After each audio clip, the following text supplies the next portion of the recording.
አላህ ዘንድ ከሚሰሩ መልካም ስራዎች እጅግ በጣም የተመረጠ የሚባለው አላህ ዘንድ በእነዚህ 10ቱ ቀናቶች ውስጥ የሚሰሩ መልካም ስራዎች ናቸው ይላል ነቢያችን ሰለላሁ ዐለይሂ ወሰለም። እነዚህ ቀናቶች ከፊት ለፊታችን የሚጠብቁን ቀናቶች ታዲያ በምንድን ነው ልናሳልፈው የሚገባው? በመጀመሪያ ደረጃ ፈርድ የሆኑ ነገራቶች ላይ የበለጠ ጠበቅ አድርገን ልንይዝ ይገባል። ምክንያቱም ወደ አላህ ሱብሓነሁ ወተዓላ ልንቃረብ የምንችለው በፈርድ ነገር ነው። ፈርድ ነገር ትቶ አንድ ሰው ሱና ነገር ሰርቼ ወደ አላህ እቃረባለሁ ቢል ይሄ አትርፍ ባይ አጉዳይ ነው ይባላል። የሚያተርፍ ሳይሆን የሚከስር የሆነ ነጋዴ ነው የሚሆነው። መጀመሪያ ፈርድ የሆነው ላይ መጠንከር አለበት። ሁሉም እንግዲህ እንደ ልፋቱ አላህ ዘንድ ምን ያገኛል? አጅሩን ያገኛል። ነቢያችን ሰለላሁ ዐለይሂ ወሰለም የማይተዋቸው የጾም አይነቶች ነበሩ። የአሹራን ጾም አይተውም ነበረ። የዚል ሒጃን እንደዚሁ አይተውም ነበረ። ወር በገባ 3 ቀን አይተውም ነበረ። እንዲሁም ረካዓተይን ቀብለ ልገዳት ከሱብሒ በፊት ማለት ነው 2 ረክዓ መስገድን ምን ያደርጉም ነበር? አይተውም ነበር ነቢያችን ሰለላሁ ዐለይሂ ወሰለም። ስለዚህ ጾም ላይ ልንበረታ ይገባል። ከመልካም ስራ የሚጠቃለል ስለሆነ ይሄ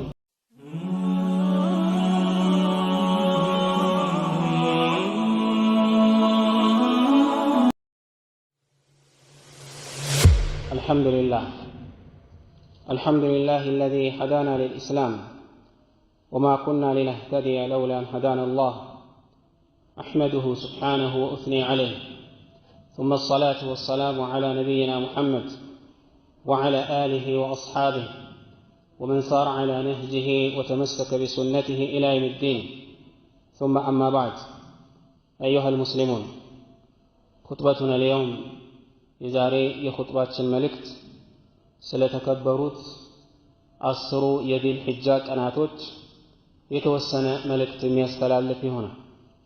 ሁላችንም እንደምናውቀው አላህ ሱብሓነሁ ወተዓላ ከቀናቶች ከወራቶችም አንዱን ከአንዱ የፈለገው መርጦ አላህ ሱብሓነሁ ወተዓላ ያበላልጣል። ይህን ያደረገበት ምክንያት የእሱን ረሕማ የእሱን እዝነት እንድናገኝ ነው። አስተዋይ ለሆኑ ሰዎች እንዲያስተነትኑበት ነው። ይህንን አጋጣሚ ተጠቅመን መልካም ስራዎችን እንድንሰራ ነው። እንግዲህ ነቢያችን ሰለላሁ ዐለይሂ ወሰለም በየኹጥባቸው የማያልፉት የማይዘሉት ነገር ሁሌ አደራ የሚሉት የተቅዋ ጉዳይ ነው። አላህን የመፍራት ጉዳይ ነው። አላህን ስብሓነሁ ወተዓላ ልንፈራ ይገባል። አላህን ስንፈራ አላህን የሚገባው አይነት ፍራቻ ልንፈራ ይገባል። በውስጣችንም በውጫችንም አላህን ስብሓነሁ ወተዓላ ልንፈራ ይገባል። እናንተ ያመናችሁ ሰዎች ይላል አላህ ስብሓነሁ ወተዓላ ከእውነተኞቹ ነው። ንግግራችሁ እውነተኛ ይሁን። ልባችሁ ውስጥ የምትይዙት ነገር እውነት ይሁን። በተግባር የምታውሉት ነገር እውነት ይሁን። የምትውሉትም ከእውነተኞች ጋር ይሁን። ወኩኑ መዐ ሳዲቂን ይላል። በተለያየ ቦታ እናንተ ያመናችሁ ሰዎች ሆይ አላህን ፍሩ ይላል። ወይም እናንተ ሰዎች ሆይ ይላል አላህን ፍሩ ይላል። አላህን መፍራት ግዴታ ነው፣ ተፈላጊም ነው። አላህን ስብሓነሁ ወተዓላ ስንፈራ ነው የአላህን ትእዛዝ የምናከብረው። አላህን ካልፈራን የአላህ ፍራቻ ልባችን ውስጥ ከሌለ ግን ውስጣችንና ውጫችን የተለያየ ሰዎች ነው የምንሆነው። ውስጣችን ሌላ ነው፣ እላያችን ሌላ ነው የሚሆን። አላህን የሚፈራ የተቅዋ ባለቤት የሆነ ሰው ግን ለብቻውም ቢሆን ከሰውም ጋር ቢሆን በአደባባይም ቢሆን ተገሎም ቢሆን ሁል ጊዜ የአላህ ባሪያ ይሆን። ለዚህ ነው በተደጋጋሚ እንግዲህ አላህን ፍሩ እያለ አላህ ስብሓነሁ ወተዓላ የሚያስታውሰን ማለት ነው።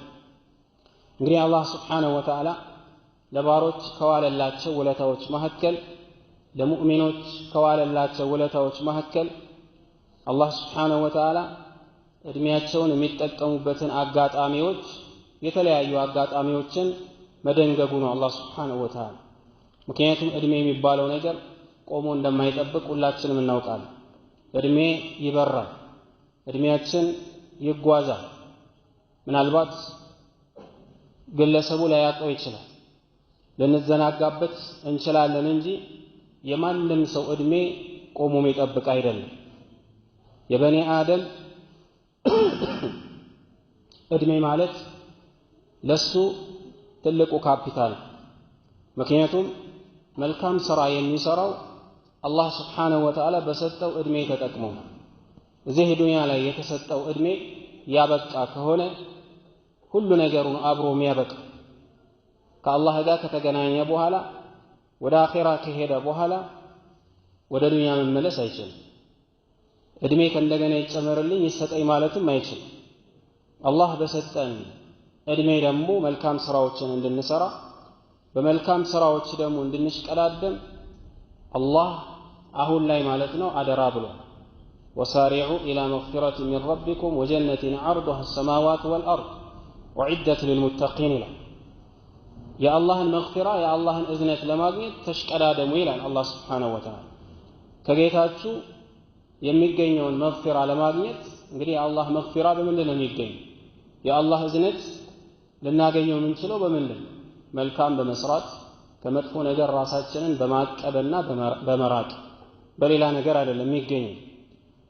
ይህንን መልካም ሥራ ስንሰራ ደግሞ ውድ የሆነች ሀገር አለች የተዘጋጀች ጀነት የምትባለዋን የምንወርስበት ምክንያት ነው፣ ሰበብ ነው የሚሆን። ወጀነትን ዐርዱሃ አሰማዋቱ ወልአርድ ብሏል። የጀነት የጎን ስፋቷ ሰማያትንና ምድርን የሚሰፋ የሆነ ጀነት ተዘጋጅተዋል። ለማን? ወዒደት ሊልሙተቂን አላህን ለሚፈሩ ዛሬ ዱንያ ላይ ማለት ነው የዱንያ ህይወት ሳይሸነግላቸው በዱንያ ላይ ሲኖሩ የአላህን ስብሓነሁ ወተዓላ ትእዛዝ የሚጠብቁ አላህ የከለከላቸውን የሚከለከሉ እውነተኛ የአላህ ባሮች ሙተቅ ለሆኑት ለነሱ የተዘጋጀ ነው ይላል። ሰዒድ ማለት እንግዲህ እድለኛ ማለት አላህ የሰጠውን ጊዜ በአግባቡ የሚጠቀምበት እዚህ ዱንያ ላይ እስካለ ድረስ ጤንነቱንም ጊዜውንም ገንዘቡንም ጉልበቱንም በመልካም ነገር የሚያውል ሰዒድ የሚባለው ይሄ። ነገር ግን የተሰጠውን ጊዜ በከንቱ የሚያሳልፍ ከሆነ በመጥፎ ነገር የሚያውል ከሆነ ይሄ ዕድለ ቢስ ነው የሚባለው። የዱንያ የሚጠቃቀምበት ምንም ነገር ቢኖር ፈሰዒዱ መን ኢስተገለ አልአውቃት ጊዜውን የተጠቀመ የሆነ ሰው እድለኛ የሚባለው እሱ። እንዲሁም አጋጣሚዎችን እየተጠቀመ ማለት ነው መልካም የሚሰራበትን ደረጃውን ከፍ የሚያስደርግ ወንጀሉን የሚያስምር የሆነ ልዩ የሆነ አጋጣሚዎችን የመልካም አጋጣሚዎችን የማያሳልፍ የሆነ ነው እድለኛ የሚባል። ሁላችንም እንደምናውቀው አንድ የዱንያ ነጋዴ የሆነ ሰው የነግድና ነገር ግን የሆኑ አጋጣሚዎች አሉ። እነዚህ አጋጣሚዎች ሊያመልጡኝ አይገባም ብሎ የሚጠቀምባቸው የዱንያ ንግድ ላይ ማለት ነው። እነዚህ አጋጣሚዎች መስራት ያለበት ቦታ ላይ ካልሰራ ብዙ ነገራቶች እንደሚያመልጠው ስለሚያውቅ ጠንቅቆ ማለት ነው በዛ ወቅት ላይ ከሌላ ጊዜ ለየት ባለ ሁኔታ ስራውን ጠንከር ብሎ ይሰራል። የአኺራም ነጋዴዎች የአኺራም ሰዎች የአኺራም ልጆች ልክ እንደዚህ ናቸው። የዱንያ ልጆች ልክ እንደዚህ እንደሚሽቀዳደሙት የአኺራም ሰዎች ደግሞ አጋጣሚዎችን አያሳልፉም። አላህ ስብሓነሁ ወተዓላ ረሕመቱ የሚገኝበትን እዝነቱ የሚገኝበትን ወንጀል የሚታበስበት የሆነን አጋጣሚዎች እንዲሁ ዝም ብሎ በከንቱ አያሳልፉት። ቀንና ሌሊቶች በእነሱ ላይ እንደሚፈራረቅባቸው ያውቃሉ። ምናልባት ቀናቶችን እንቆጥራለን። ቀኑ እየተደጋገመ ሊመጣ ይችላል። ሰኞ፣ ማክሰኞ፣ ሮብ እያለን ግን አንድ ጊዜ የምንሸኛቸው ቀን አንድ ጊዜ የሸኘነው ቀን ዱንያ ላይ ተመልሶ አይመጣም ሌላ ቀን ካልሆነ በስተቀር። ያ ቀን የምንገናኘው የውመል ቂያማ ነው። ለዚህ ነው እንግዲህ ዑምር ይላሉ። እድሜ የሚባለው ነገር አላህ እኛ ጋር ያስቀመጠው ምንድነው? አማና ነው። ስለዚህ ይሄ አማና ደግሞ እያንዳንዱ አማና አላህ ዘንድ ስለምንጠየቅ ዑምራችንንም እድሜያችንንም አላህ ስብሓነሁ ወተዓላ የውመል ቂያማ ይጠይቀናል። ነቢያችን ሰለላሁ ዐለይሂ ወሰለም የበኒ አደም ልጆች አሉ የአደም ልጆች አሉ ከአራት ነገር ሳይጠየቁ እግራቸውን አያንቀሳቀሱም አሉ ነቢያችን ሰለላሁ ዐለይሂ ወሰለም። እርምጃም አይራመዱም አሉ። ሐታ ዩስአል አን ዑምሪሂ ስለ ዕድሜው ይጠየቃል። ፊማ አፍናሁ ዱንያ ላይ ዕድሜ ተሰጥቶህ ነበር፣ በምንድን ነው እስቲ ያጠፋኸው? ዱንያ ላይ ስንት ዓመት ኖረሃል? 60 ዓመት፣ 50 ዓመት፣ 40 ዓመት፣ ከዛ በላይ ከዛ በታች በዱንያ ላይ የተሰጠህን እድሜ በምን አሳለፍክ? በምን ላይ ነው ያዋልክ? ይሄ የማይቀር ለሁላችንም የማይቀር የሆነ ጥያቄ። ስለ እውቀቱ ይጠየቃል። በእውቀትህ ምን ሰራህ? አውቀህ ነበረ? ሐላልና ሐራም አውቀሃል? ሐዲስ ሰምተሃል? የቁርአን መመሪያ ደርሶሃል? የአላህ ስብሓንሁ ወተዓላ መመሪያ ደርሶሃል? የነቢያችን ሰለላሁ ዐለይሂ ወሰለም መመሪያ ደርሶሃል? በዚህ ምን ሰርተሃል? በተማርከው ባወቅከው ነገር ምን ሰርተሃል? እያንዳንዱ ሰው ይጠየቃል። ስለ ገንዘቡ ይጠየቃል። ይሄን ገንዘብ ከየት ነው የሰበሰብከው? ስትሰበስበው መጀመሪያ አላህ በማይወደው መንገድ ነው ወይስ አላህ በሚወደው በሐላል መንገድ ነው የሰበሰብከው? ከሰበሰብከው በኋላስ ምን ላይ ነው ያዋልከው? አላህ የሚደሰትበት የሆነ ሐላል የሆነ ነገር ላይ ነው ያዋልከው ወይስ አላህ የሚያስቆጣው ነገር ላይ ነው ያዋልከው? ይጠየቃል። ይሄን እንዲሁም ወፈራገከ ቀብለ ሽጉሊካ ነቢያችን ሰለላሁ ዐለይሂ ወሰለም ክፍት ጊዜ ነበረ፣ ትርፍ ጊዜዎች ነበሩ። መሽጉል ከመሆን በፊት በተለያዩ ነገራቶች ያንን ጊዜ በምንድን ነው ያሳለፍከው? በምን አሳልፈኸዋል? ሰዎች ዛሬ ማለት ነው ጊዜ ያለን ብለው ጊዜን ለመግደል ጊዜን ለማባከን ምንም ወደ ኋላ አይሉም አይደል? እስቲ አልመሽም አለኝ ይላል አንዳንዱ አይደል? ጊዜው አልሄድም አለ። የዛሬው ደግሞ ቀን በጣም ረጅም ነው፣ ወክ እናድርግ ወክ እንብላ እየተባለ ሐራም ነገር የሚታይበት ሐራም ነገር የሚሰማበት ቁጭ ብለው ማለት ነው ጊዜያቸውን በተለያዩ መጥፎ ነገር የሚያሳልፉ በርካቶች አሉ። የሙስሊም ህይወት እንደዚህ አይደለም። የተሰጠህን ጊዜ በምንድን ነው ያሳለፍከው? እድሜህን በሙሉ አላህ ይጠይቃል። ከዛ እንደገና ደግሞ ፈራገክ በፈራግህ ጊዜ ምን ስትሰራ ነበር? ምን ስታደርግ ነበር? አሁን ብዙ ሰዎች ቢዚ በሚሆኑበት ጊዜ ያኔ ክፍት ጊዜ በነበረኝ ጊዜ ይሄን በሰራው ኖሮ ይሄን ባደረግኩ ኖሮ አመለጠኝ እያሉ ይጸጸታሉ። ዛሬ ነው ያለ መጸጸታቸው መፍትሄ አይደለም። አሁንም ጊዜ አላቸው፣ አይጠቀሙበትም። ዛሬ ተጸጽተው ዛሬ ማስተካከል ይችላል። ጸጸት የማይጠቅመው መቼ ነው? አኺራ ላይ። አኺራ ላይ ምንም ያህል ቢጸጸቱ ሰዎች ማለት ነው ምንም አይጠቅማቸው፣ ጊዜው ካለፈ በኋላ ስለሆነ ማለት ነው። ዱንያ ላይ ግን የተጸጸትንበትን ነገር ወደ ኋላ መለስ ብለን ማስተካከል እንችላለን። በህይወትህ እያለ ከመሞትህ በፊት ምን ሰራ? በህይወትህ ምን ነበረ መልካም ነገር ያሳለፍከው? እንግዲህ አንዳንድ ሰዎች ከራሳቸው አልፈው ለሌሎች ሰዎች የሚጠቅሙ በርካቶች አሉ፣ በብዙ አይነት መልኩ ማለት ነው። እንዲህ አይነት ሰዎች በሐያታቸው በህይወታቸው የተጠቀሙ ናቸው። ከራሳቸው አልፈው ለህብረተሰብ መብራት መሆን የሚችሉ ናቸው። አንዳንድ ሰዎች ደግሞ የነሱ መኖር ለራሳቸውም የማይጠቅም አለ፣ ለህብረተሰቡም የማይጠቅም አለ። ከየትኛው ነበር ካንተ ትጠየቃለህ። ወሐያተከ ቀብለ መውቲክ ከመሞትህ በፊት ማለት ነው በህይወትህ ተጠቅመህበታል ወይስ አልተጠቀምክበትም? አላህ የሰጠህ ኒዕማ እያንዳንዱ ሰው ይጠየቃል አሉ ነቢያችን ሰለላሁ ዐለይሂ ወሰለም። እንግዲህ አላህ ስብሓንሁ ወተዓላ ከሕክማው ከጥበቡ ቀናቶችን ምን አድርጎታል ብለናል? አበላልጧል። ለእኛ ከዋለልን ውለታዎች መካከል መልካም ሥራ ሰርተን ትንሽ መልካም ሥራ ሰርተን ብዙ አጅር የሚጻፍበትን ደረጃችን ከፍ የሚልበትን አጋጣሚዎችን አላህ ስብሓንሁ ወተዓላ በተለያየ ሁኔታ አዘጋጅቶልናል። ይህ ለምንድን ነው? መልካም ሥራ ትንሽ ሰርተን ብዙ አጅር እንድናገኝ፣ እንደዚሁም ደግሞ የሰራነው መጥፎ ነገር ካለ ደግሞ እስትግፋር አድርገን ወደ አላህ ስብሓንሁ ወተዓላ ተመልሰን ወንጀላችንን እንድናሳብስ ነው። እንዲህ አይነት አጋጣሚዎችን አላህ ስብሓንሁ ወተዓላ የሚያመጣልን። ከነዚህ አጋጣሚዎች መካከል 10ቱ የዚል ሒጃ ቀናቶች ናቸው። እነዚህ 10ቱ የዚል ሒጃ 10 ቀናቶች በዱንያ ላይ ተወዳዳሪ የላቸው።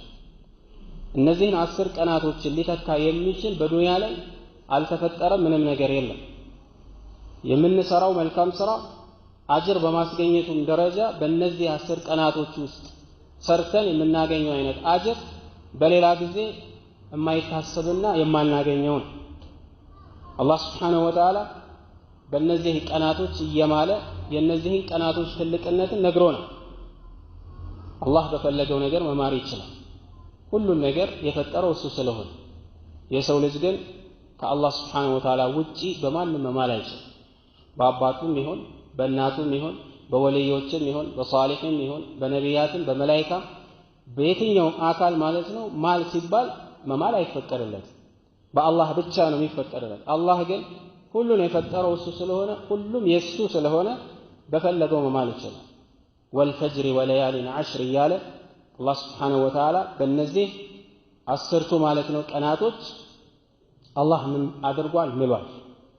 አብዱላህ ኢብኑ አባስ ይሄንን ትርጉም አስመልክቶ ሲናገር أن الليالي العشر التي أقسم الله بها هي الليالي العشر الله የማለበት እነዚህ ሌሊቶች እነዚህ ቀናቶች አስርቱ የዚል ሒጃ ቀናቶች ናቸው። አላህ ደግሞ የሚምልበት ነገር ተራ የሆነ ነገር አይደለም። ክብደቱን እየነገረን በእነዚህ 10 ቀን እምላለው እያለ وهي أيام المعلومات የታወቁ ቀናቶች በቁርአን ላይ የተባሉት እነዚህ የዚል ሒጃ 10 ቀናቶች ናቸው። ليشهدوا منافع لهم ويذكروا اسم الله في أيام معلومات على ما رزقهم من بهيمة الأنعام الله በሰጣቸው እንግዲህ አላህ ባደረሳቸው ኒዕማ ጸጋ አላህን ሊያወሱ አላህን Subhanahu Wa Ta'ala ሊያልቁ በእነዚህ በታወቁ ቀናቶች ይገባል አለ አላህ Subhanahu Wa Ta'ala። የሚታረደውን በማረድ እነዚህ አያመል ማዕሉማት የተባሉት የትኞቹ ናቸው? አላህን የምናወሳበት የዚል ሒጃ 10 ቀናቶች ናቸው አለ። ይሄንንም አብዱላህ ኢብኑ አባስ በዚህ ሁኔታ አስቀምጦታል። ለምንድን ነው እነዚህ ቀናቶች የተመረጡት? የራሱ የሆነ ምክንያት አለ።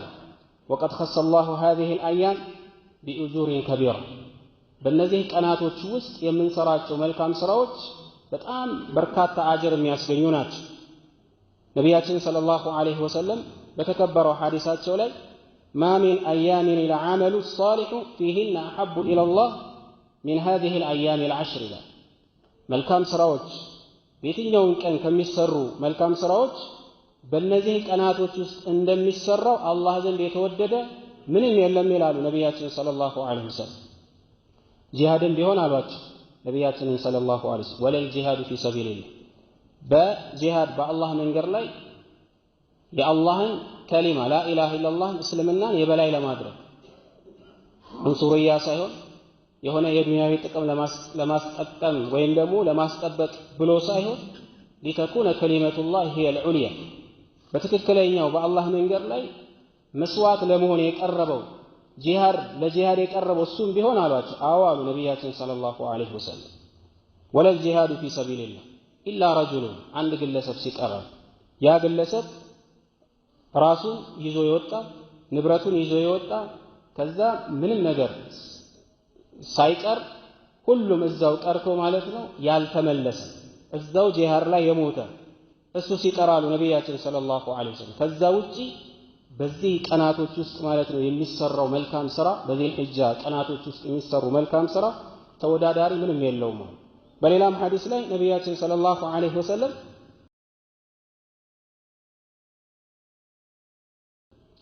አላህ ዘንድ ከሚሰሩ መልካም ስራዎች እጅግ በጣም የተመረጠ የሚባለው አላህ ዘንድ በእነዚህ 10ቱ ቀናቶች ውስጥ የሚሰሩ መልካም ስራዎች ናቸው ይላሉ ነቢያችን ሰለላሁ ዐለይሂ ወሰለም። እነዚህ ቀናቶች ከፊት ለፊታችን የሚጠብቁን ቀናቶች ናቸው። ምናልባት ከአንድ ቀን በኋላ ወይ ከሁለት ቀን በኋላ የምናገኛቸው ናቸው። እኛ ራሳችንን ኢስቲዕዳድ ልናደርግበት ይገባል። እነዚህ ቀናቶች ለምንድን ነው ከሌሎች ቀናቶች በዚህ አይነት ሁኔታ ለየት ያሉት የሚለውን ዑለማዎች ሲናገሩ የዒባዳ አይነቶች ዋና ዋና የሚባሉ የዒባዳ አይነቶች የተሰበሰቡበት ቀናቶች ስለሆኑ ዋና ዋና የሚባሉ የዒባዳ አይነቶች ሶላት አለው በውስጡ፣ ጾም አለው በውስጡ፣ ዘካ አለው በውስጡ፣ ሐጅ አለው በውስጡ። እነዚህ አሁን የጠቀስኳቸው ዋና ዋና የሚባሉ የዒባዳ አይነቶች በሌላ ጊዜ ተሰብስበው በአንድ ወር ላይ ማለት ነው የሚመጡ አይደል። ተሰብስበው በአንድ ወር ላይ ሊገኙ አይችልም። ለምሳሌ የሐጅ ተግባር ሊፈጸም የሚችለው በእነዚህ ቀናቶች ውስጥ ነው። ከዛ ውጪ ማለት ነው በየትኛውም ወር ላይ የሐጅን ተግባር አናገኝም። ነገር ግን ይህ ቀናት ሐጅንም ዘካንም ሲያምንም ጾምንም ሶላትንም ሰብስቦ የያዙ ቀናቶች ናቸው። እንደምናውቀው 8ኛው ቀን ላይ የውሙ ተርዊያ የሚባለው ሑጃጆች ጊዜያቸውን የሐጅ ተግባራቸውን የሚጀምሩበት ቀን ዚልሒጃ 8ኛ ቀን ላይ ማለት ነው። ሚና ላይ የሚያድሩበት ነው። ከ8ኛው ቀን በኋላ 9ኛው ቀን ደግሞ ወደ ዓረፋ የሚጓዙበት ቀን ነው። ይሄም የሚገኘው የት ነው? ዚልሒጃ ውስጥ ነው። ዓረፋን አስመልክቶ ነቢያችን ሰለላሁ ዐለይሂ ወሰለም ያ ቀን ማለት ብለዋል ማ ሚን የውሚን አክሰረ ሚን አን ዩዕቲቀ አላሁ ዐዘ ወጀለ ፊህ ዐብደን ሚነ ናር። አላህ ብዙ ጊዜ በተለያዩ አጋጣሚዎች ከእሳት ነፃ የሚያወጣቸው ባሮች አሉ። ነገር ግን እንደ ዓረፋ ቀን በብዛት ማለት ነው ከእሳት ነፃ የሚወጣበት ቀን የለም አሉ ነቢያችን ሰለላሁ ዐለይሂ ወሰለም። የዓረፋ ቀን አላህ ስብሓነሁ ወተዓላ ይቀርባል፣ በመላእክቶችም ላይ ዩባሂ ምን ያደርግባቸዋል? አላህ ስብሓነሁ ወተዓላ በመላእክቶችም ላይ እያወቀ ማለት ነው ይጠይቃቸዋል። ማ አራደ ሃኡላ እነዚህ ባሮቼ ከየአቅጣጫው የተሰበሰቡት ምን ፈልገው ነው? የሚፈሩት ነገር ምንድን ነው? የሚጠይቁት ነገር ምንድን ነው? እያለ የሚጠይቅበት ቀን የዓረፋ ቀን የሚገኘው እነዚህ 10ቱ ቀናቶች ውስጥ ነው። ከዓረፋ ቀን ውጪ 10ኛው ቀንን የውመ ነሕር የሚባለው የእርዱ ቀን ማለት ነው የሚገኘው እዚሁ 10ሩ ቀናቶች ውስጥ ነው። ይህንንም ቀን ነቢያችን ሰለላሁ ዐለይሂ ወሰለም ኢነ አዕዘመ አልአያሚ ዐንደ አላህ ተባረከ ወተዓላ የውመ ነሕር ብለዋል። አላህ ዘንድ በጣም የተከበረ ቀን የሚባለው የእርዱ ቀን ነው አሉ ነቢያችን ሰለላሁ ዐለይሂ ወሰለም። 10ኛው ቀን ማለት እነዚህ ሁሉ የተሰበሰቡበት ይሄ ሁሉ ተግባር የሚፈጸምበት ቀናቶች ከፊት ለፊታችን ይገኛሉ። ስለዚህ እነዚህን ቀናቶች በምንድን ነው ማሳለፍ ያለብን? ምንድን ነው ማድረግ ያለብን? እንዲሁ ዝም ብለን እንደ ሌሎቹ ቀናቶች ልናሳልፈው ይገባል? ሐታ ዑለማዎች ምን ብለዋል? እነዚህ ከፊት ለፊታችን የሚገኙት አሁን 10ሩ ቀናቶች ከረመዳን ቀናቶች ራሱ አይወዳደሩም። ረመዳን ምን ያክል ኢስቲዕዳድ እንደምናደርግለት፣ ምን ያክል በናፍቆት እንደምንጠብቀው፣ ምን ያክል ለዒባዳ እንደምንሽቀዳደም ሁላችንም እናውቃለን። ከዛ በበለጠ ልንዘጋጅለት የሚገባ ከረመዳን እንኳን ቀኑ ይበልጣል። ሐታ አሸረ አልአዋኺር ፊ ረመዳን ማለት ነው የመጨረሻዎቹ 10ሩ ቀናቶች እነሱ ይበልጣሉ ወይስ እነዚህ 10ሩ የዚልሒጃ ቀናቶች ይበልጣሉ የሚለውን ሲያወዳድሩ ዑለማዎች ምንድን ያሉት? ቀኑን ስንመለከት ቀኑ የዚልሒጃ 10ሩ ቀን ነው የሚበልጠው። ሐታ ከ10ሩ የመጨረሻ የረመዳኑ ቀን ሌሊቱ ብቻ ነው የሚበልጠው። ምክንያቱም ሌሊቱ ላይ ለይለቱል ቀድር ስላለ በዚህ ደረጃ የተነገረለት ቀን ፊት ለፊታችን የሚጠብቀን። ታዲያ በምንድን ነው ልናሳልፈው የሚገባው? በመጀመሪያ ደረጃ ፈርድ የሆኑ ነገራቶች ላይ የበለጠ ጠበቅ አድርገን ልንይዝ ይገባል። ምክንያቱም ወደ አላህ ስብሓነሁ ወተዓላ ልንቃረብ የምንችለው በፈርድ ነገር ነው። ፈርድ ነገር ትቶ አንድ ሰው ሱና ነገር ሰርቼ ወደ አላህ እቃረባለሁ ቢል ይሄ አትርፍ ባይ አጉዳይ ነው ይባላል። የሚያተርፍ ሳይሆን የሚከስር የሆነ ነጋዴ ነው የሚሆን። መጀመሪያ ፈርድ የሆነው ላይ መጠንከር አለበት። 5 ወቅት ሰላት በጀማ መስጊድ ላይ መስገድ ይኖርበታል። ከሱብሒ ጀምሮ ያለውን ወቅቱን ጠብቆ ማለት ነው። በእርግጥ በእነዚህ ቀናቶች ብቻ አይደለም፣ ሁል ጊዜ የበለጠ ግን ትኩረት መስጠት አለበት ፈርድ የሆኑ ነገራቶች። ምክንያቱም ነቢያችን ሰለላሁ ዐለይሂ ወሰለም እኔ ዘንድ ማለት ነው ባሪያዬ አይቃረብም በሐዲስ አልቁድስ ላይ ማለት ነው አንድ ስራ ፈርድ ሰርቶ እኔ ጋር እንደሚቃረበው የሚያቃርበው ምንም አይነት ተግባር የለም ሲል አላህ ተናግሯል ብሎ ፈርድ ስራ ነው ወደ አላህ ስብሓነሁ ወተዓላ የሚያቃርበን። ፈርድ ላይ ጠንካሮች ልንሆን ይገባል። ሌላው በእነዚህ ቀናቶች ላይ ጾም ልናበዛ ይገባል። ጾም 10ሩም ቀን ነው የምንጾመው ወይስ በማዕና 9ኙ ቀን ማለት ነው የምንጾመው? 10ኛው ቀን ዒድ ስለሚሆን ወይስ የቻልነውን ያክል ነው? የቻለ ሰው ሙሉን መጾም ይችላል። ያልቻለ ሰው ደግሞ የቻለውን ያክል መሞከር አለበት። ሁሉም እንግዲህ እንደ ልፋቱ አላህ ዘንድ ምን ያገኛል? አጅሩን ያገኛል። ነቢያችን ሰለላሁ ዐለይሂ ወሰለም የማይተዋቸው የጾም አይነቶች ነበሩ። የአሹራን ጾም አይተውም ነበረ። የዚል ሒጃን እንደዚሁ አይተውም ነበረ። ወር በገባ 3 ቀን አይተውም ነበረ። እንዲሁም ረካዓተይን ቀብለ አልገዳት ከሱብሒ በፊት ማለት ነው 2 ረክዓ መስገድን ምን ያደርጉም ነበር? አይተውም ነበር ነቢያችን ሰለላሁ ዐለይሂ ወሰለም። ወከዛሊክ ጾም ላይ ልንበረታ ይገባል። ከመልካም ሥራ ልናበዛ የሚገባው የሚጠቃለል ስለሆነ ዚክሮችን የተናጠል የሆነ የግል የሆነ ዚክሮችን ሁሉም ሰው ሊያበዛ ይገባል። ሐታ ከሰሃቦች መካከል እነዚህ 10 ቀናቶች በሚገቡበት ጊዜ ወደ ገበያ የሚወጡበት ሁኔታ ነው። ገበያ ይወጡና ከዛም በኋላ ተክቢራ ይላል። ተክቢራ በሚሉበት ጊዜ ሌሎች ሰዎች ይሰሙና የነሱን ተክቢራ ሰምተው ሁሉም ለየራሱ ምን ይል ነበረ? ተክቢራዎችን ይል ነበር። ይሄ እንግዲህ ሙጥለቅ የሆነው ልቅ የሆነው የተክቢራ አይነት ነው። ተክቢራ ማብዛት ይኖርበታል። እንደዚሁም ኢዕቲካፍን መስጂድ ላይ ማለት ነው መቀመጥን ኢዕቲካፍን ማብዛት ይኖርብናል። ዛሬ ሁላችንም እንደምናውቀው ህይወታችን ከዱንያ ጋር የተቆራኘ ሆኖ ሁሉም ሰው ለዱንያ ነው የሚሮጠው፣ ለዱንያ ነው የሚለፋው። ነገር ግን መስጂድ ላይ ቁጭ ስትል ትንሽ ማለት ነው ልብህ ይሰበሰባል።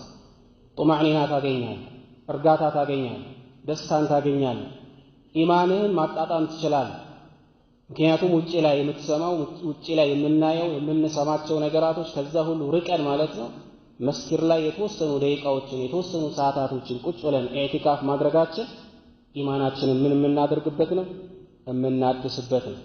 ይሄንንና ይሄን የመሳሰሉ መልካም ስራዎችን በመስራት ፊትለፊታችን የሚገኙትን 10ሩን የዚል ሒጃ ቀናቶች በመልካም ነገር ልናሳልፍ ይገባል። እነዚህን ቀናቶች ደርሰን ማለት ነው ጭራሽ መልካም ስራ ሳንሰራ ጭራሽ በወንጀል ላይ ሆነን የምናሳልፋቸው ከሆነ ሐቂቀተን ትልቅ ኪሳራ ነው የሚሆን። በዱንያ ላይ ምርጥ ጊዜ መጥቶልሃል፣ ደረጃ ከፍህ የሚያስደርግልህ ወንጀልህ የሚያሳብስልህ ተብሎ እየተነገረው ትላንትና የነበረበትን ያንን ወንጀል እየተመለከተ ወንጀል እየሰራ አላህን እያስቆጣ እነዚህንም ቀናቶችን የሚያሳልፍ ከሆነ የአላህን ረሕመት መቼ ነው የምንቋደሰው? ሁላችንም ነፍስያችንን ልንጠይቅ ይገባል።